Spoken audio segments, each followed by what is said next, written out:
Welcome to British Updates, where we break down the chaos of British politics and the incompetence of those steering the country, often straight into disaster. Today, we have a story that perfectly encapsulates the sheer dysfunction of the current Labour leadership under Keir Starmer.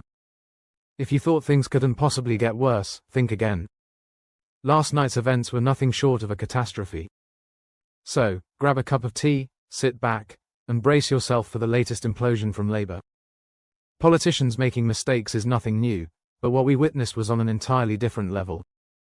Starmer, the man who once claimed he could fix the economy, delivered a speech so disastrous it left the nation in disbelief. His address was chaotic, disjointed, and utterly devoid of clarity, almost as if he had skimmed through a GCSE economics textbook moments before stepping in front of the cameras. Stumbling through his words, he all but admitted that he had no viable plan to address the economic turmoil Labour has fueled. This wasn't just a bad night, it was a full-blown public humiliation, exposing Starmer's glaring lack of leadership. But the fallout didn't stop there. The financial markets reacted swiftly, and as the stock market opened this morning, the effects were immediate. The FTSE 100 plummeted, billions of pounds were wiped from the market, and investors fled in panic. Meanwhile, Starmer and his team appeared stunned, completely unprepared for the financial crisis unfolding around them. As if that weren't bad enough, the pound continued its downward spiral, and international investors are now turning away from Britain, fearing that under Starmer's leadership, economic stability is a thing of the past. And who bears the brunt of this turmoil? Ordinary British citizens. Hard-working families, pensioners, and small business owners are watching their savings dwindle. Pension funds are being eroded, and the future looks increasingly bleak. Small businesses, which depend on economic stability, are struggling to stay afloat as Labour's reckless policies drive up costs and shrink profits. Yet, instead of presenting a concrete solution, Starmer mumbles through vague platitudes while the economy collapses around him. During Prime Minister's questions, PMQs, he cracked awkward jokes while real people shivered in their homes through the winter. He appeared entirely out of his depth when confronted with pressing global issues. This isn't a one-off blunder, it's a pattern. Every time Starmer faces a challenge, he falters. Every time he's asked a serious question, he dodges it. And when the country needs strong leadership, he is nowhere to be found. This isn't just embarrassing, it's dangerous.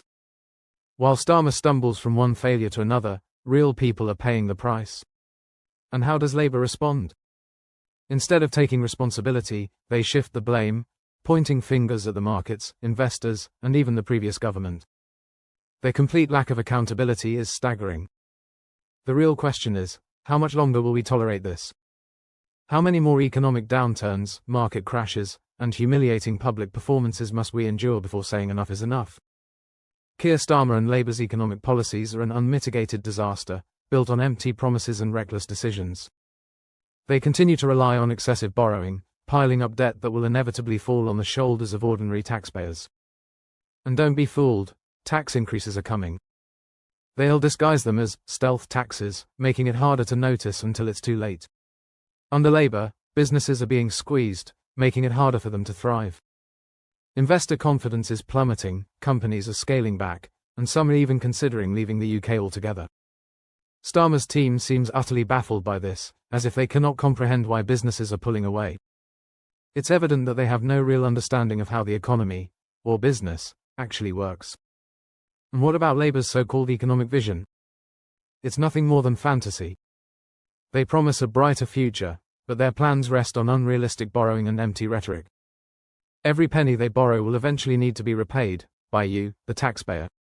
Labour seems to believe they can borrow indefinitely without consequence, but the result is clear: an ever-growing mountain of debt that will lead to even higher taxes, placing an unbearable burden on the average Brit. This economic catastrophe is only worsening, yet Labour refuses to acknowledge its role in the mess.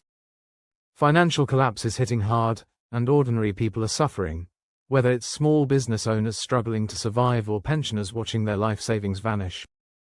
But here's the good news: the British public is waking up. People are beginning to see through Labour's incompetence, and the backlash is growing.